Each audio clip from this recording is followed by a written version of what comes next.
Last వీడియోలో rice milk సోప్ని అయితే చూపించాను కదా. సో ఆ వీడియో ఎవరైనా చూడకపోతే డిస్క్రిప్షన్లో లింక్ పెడతాను, చూసేయండి. ఇప్పుడైతే యాక్నే ప్రోన్ స్కిన్కి అలాగే పింపుల్స్ తగ్గడానికి తులసి సోప్ని ఇంట్లోనే ఎలా తయారు చేసుకోవాలో చూపిస్తున్నాను. సో అందుకోసం మిక్సీ జార్లో కడిగిన తులసి ఆకుల్ని రోజు వాటర్తో కానీ పేస్ట్ చేసి ఇలా బౌల్లోకి తీసుకోవాలి. ఇప్పుడైతే ఒక విటమిన్ ఈ క్యాప్సిల్ అలాగే కొన్ని డ్రాప్స్ గ్లిజరిన్ యాడ్ చేసుకొని దీన్ని పక్కన పెట్టాలి. ఇప్పుడు నిన్న నేను హాఫ్ సోప్తో ఒక సోప్ తయారు చేసి చూపించాను కాబట్టి మిగతా హాఫ్ సోప్ ఉంది కదా, ఆ హాఫ్ సోప్తో ఇప్పుడు నేను తులసి సోప్ని తయారు చేస్తున్నాను అనమాట. సో ఆ సోప్ని ఏదైతే ఉందో దాన్ని చిన్న చిన్న ముక్కలుగా కట్ చేసుకొని ఇప్పుడు మనం మెల్ట్ చేసుకోవాలి.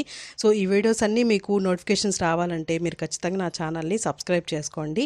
సబ్స్క్రైబ్ చేసుకొని బెల్ ఐకాన్ దగ్గర ఆల్ నోటిఫికేషన్స్ దగ్గర ప్రెస్ చేస్తే నేను చేసే ప్రతి వీడియో నోటిఫికేషన్ మీకు వచ్చేస్తుంది. సో ఇప్పుడైతే నేను సోప్ని మెల్ట్ చేసుకుంటున్నాను.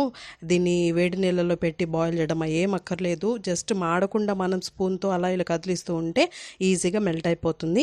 మెల్ట్ అయిపోయిన సోప్లో ఇప్పుడు మనం తులసి పేస్ట్ని, ఏదైతే విటమిన్ ఈ క్యాప్సిల్ అలాగే గ్లిజరిన్ కొంచెం యాడ్ చేసుకున్నామో ఆ పేస్ట్ని నేను ఇప్పుడు యాడ్ చేశాను. యాడ్ చేసి మరీ బాయిల్ చేయకుండా స్టవ్ ఆఫ్ చేసేసి దాన్ని కొంచెం గోరువెచ్చగా ఉన్నప్పుడు ఇలా ఒక ప్లాస్టిక్లో కానీ లేదా స్టీల్లో ఏదైనా తీసుకోండి, పర్వాలేదు, మౌల్స్ ఏం అవసరం లేదు. సో ఇలా కొంచెం చల్లారాక వేసేసుకొని మీకు పైన ఆ నురుగు అక్కర్లేదు అనుకుంటే స్పూన్తో ఇలా తీసేసి ఫ్రిడ్జ్లో పెట్టేసేయండి.